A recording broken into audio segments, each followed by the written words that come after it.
Assalamualaikum warahmatullahi wabarakatuh.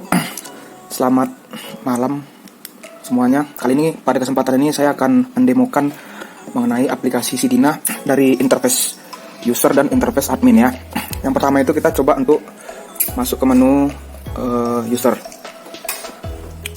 Bagaimana proses teknis permohonan suratnya. Dan kita coba login. Kalau udah punya akun kita bisa login.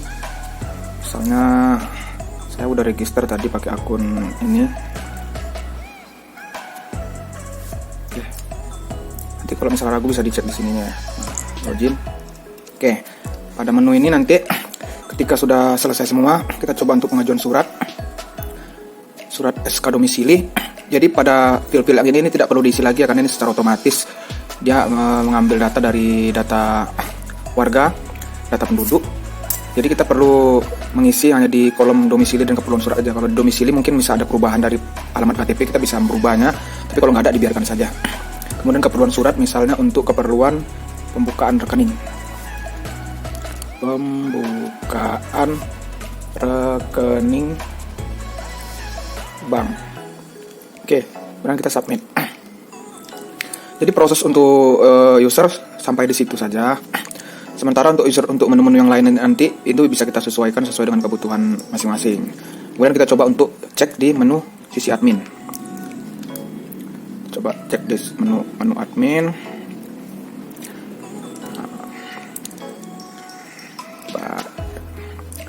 Nah, ini menu admin seperti ini ya. Jadi kita login sebagai, karena dia surat domisili berarti untuk proses teknis pertama kalinya itu harus disetujui oleh Korong. Jadi kita punya user Korong di sini, asumsinya namanya Reza. Passwordnya kita masukkan. Misalnya ragu bisa dicek di sini. Kemudian login. Jadi ketika tadi proses request surat sudah dilakukan oleh user, maka akan ada tampilan notifikasi di sini. Satu, permohonan kotak surat, kotak masuk. Nah, ini surat yang tadi. Jadi kita baca, bisa kita cek isi datanya. Ini anggap foto KTP ya, foto KTP yang udah diupload oleh user, dan ini asumsinya foto KK yang udah diupload oleh user. Jadi kita bisa cek di sini. Kita bisa cocokin dengan data yang diinput apakah masih sesuai apakah tidak. Jika sesuai biasanya Korong itu kan akan menyetujui. Nah, apakah yakin ingin menyetujui? Setuju. Nah, ketika sudah setujui maka kotak surat masuk ini akan kosong. Supaya apa? Supaya tidak ada kebingungan lah. Jika ada surat yang banyak dan tidak dikosongin ini nanti akan banyak, dan scrollnya akan banyak. Jadi kita kosongin. Nanti dia kalau sudah ada persetujuan dari wali nanti akan muncul di kotak luar. Kita coba masuk ke menu admin sekretaris. Misalnya namanya kita udah buat user namanya Anugrah. Masuk ke menu sekretaris. Nah, di menu sekretaris juga akan ada notifikasi yang udah di-approve oleh wali Korong. Nah, jadi kotak masuk, kemudian sekretaris bisa cek lagi. Ini yang sudah disetujui oleh wali Korong tadi. Jika sesuai, maka bisa lakukan setuju. Oke. Dan sama juga, ketika sudah disetujui, maka kotak untuk surat masuknya kosong. Kita coba untuk masuk ke menu wali nagari. Wali nagari ini kita masuk.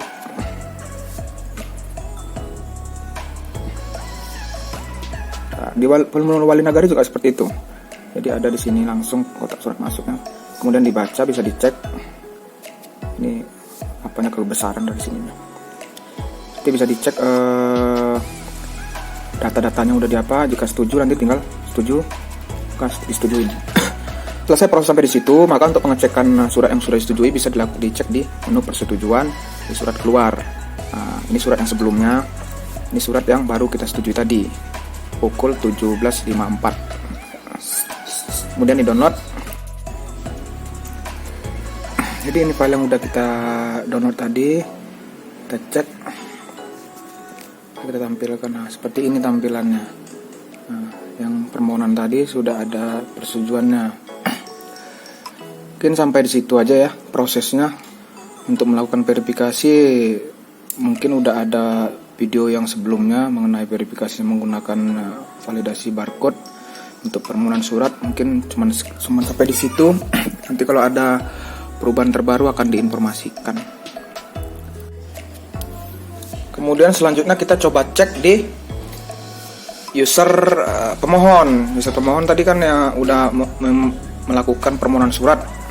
Setelah disetujui oleh wali nagari, suratnya kemana masuknya kan itu. Nah, kita coba cek di sini, maka dia akan ada notifikasi di sini.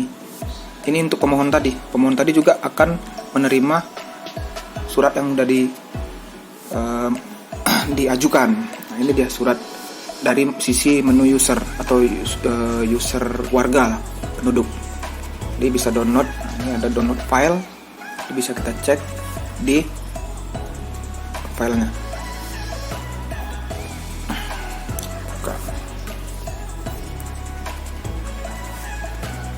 Nah, ini dia menunya. Sama halnya. Jadi setiap surat yang udah diajukan setelah disetujui akan masuk ke menunya user, ke menu inboxnya user di sini. Ini surat-surat yang udah diajukan, ya. Historinya juga ada kelihatan di sini. Kalau untuk memantau dari pertama kali mengajukan, selamat permohonan Anda telah disetujui, selamat permohonan Anda telah dibaca, dan selamat permohonan Anda telah disetujui. Itu dari tahap-tahap persetujuan, proses baca, persetujuan itu akan terrecord di historicalnya. Jadi seperti itu ya sistemnya. Nanti kalaupun ada perubahan atau ada penambahan fitur-fitur lain dari pemerintah setempat, nanti bisa disesuaikan. Contoh seperti ojol nagari. Nah, kita juga akan menyediakan fasilitas ini.